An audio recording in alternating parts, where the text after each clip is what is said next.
Assalamualaikum warahmatullahi wabarakatuh. Perkenalkan, nama saya Ramli Muhammad Ramadhani dari kelas IF 105 dengan NIM akhir 203. Di sini saya akan menjelaskan tentang manajemen proyek TIK.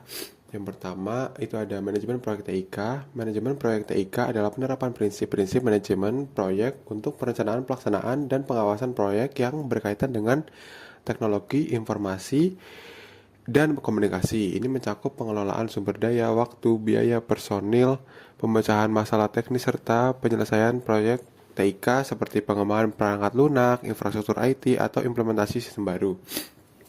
Yang kedua, ada karakteristik proyek dan perbedaannya dari operasional. Yang pertama ada proyek, yaitu bersifat sementara seperti awal dan akhir yang jelas serta bertujuan untuk menggapai hasil atau produk tertentu. Contoh membangun aplikasi baru. Untuk operasionalnya itu bersifat berulang dan berkelanjutan, dilakukan untuk menjaga kelangsungan bisnis sehari-hari. Contohnya mengelola jaringan IT perusahaan. Yang ketiga ada jenis organisasi proyek. Yang pertama ada fungsional. Fungsional dikelola di dalam departemen atau fungsi dengan tanggung jawab pada manajer fungsional. Yang kedua ada matrix. Itu adalah kombinasi struktur fungsional dan proyek di mana anggota tim proyek berasal dari berbagai departemen. Yang ketiga ada proyek penuh.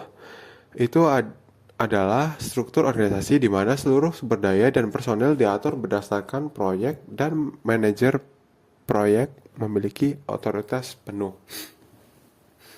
Yang keempat itu adalah proses manajemen proyek. Yang pertama ada inisiasi, menentukan tujuan proyek dan memastikan kelayakannya. Yang kedua ada perencanaan, yaitu adalah merinci ruang lingkup, waktu, biaya, dan sumber daya yang dibutuhkan.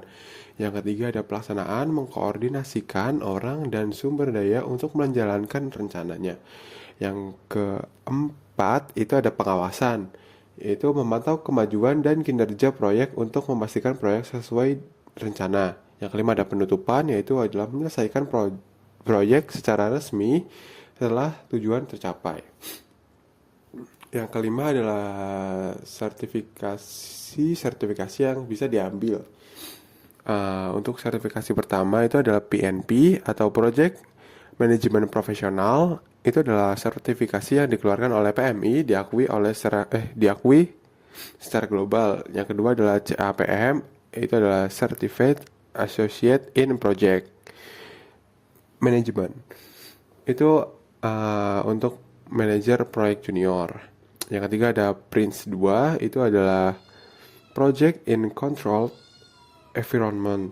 Itu adalah sertifikasi dari Inggris yang fokus pada pengelolaan proyek secara terstruktur. Yang terakhir ada CSM, yaitu Certif Scrum Master. Itu adalah sertifikasi khusus untuk manajemen proyek yang menggunakan metodologi Agile dan Scrum. Nah, yang terakhir nih, nomor 6 nih, tools yang bisa digunakan dalam manajemen proyek, yaitu yang pertama ada Microsoft Project. Itu adalah alat untuk merencanakan dan pengelolaan proyek dengan fitur timeline dan manajemen sumber daya. Yang kedua adalah Trello, alat manajemen proyek yang berbasis Kanban yang sederhana. Yang ketiga ada Jira, alat manajemen proyek khusus untuk tim yang menggunakan Agile. Yang keempat ada Asana. Asana adalah platform kolaborasi untuk mengelola tugas dan proyek. Yang kelima atau yang terakhir itu ada Slack. Itu adalah alat komunikasi dan kolaborasi tim untuk proyek. Ya, mungkin begitu saja uh, pemaparan dari saya. Kurang lebih mohon maaf. Wassalamualaikum warahmatullahi wabarakatuh.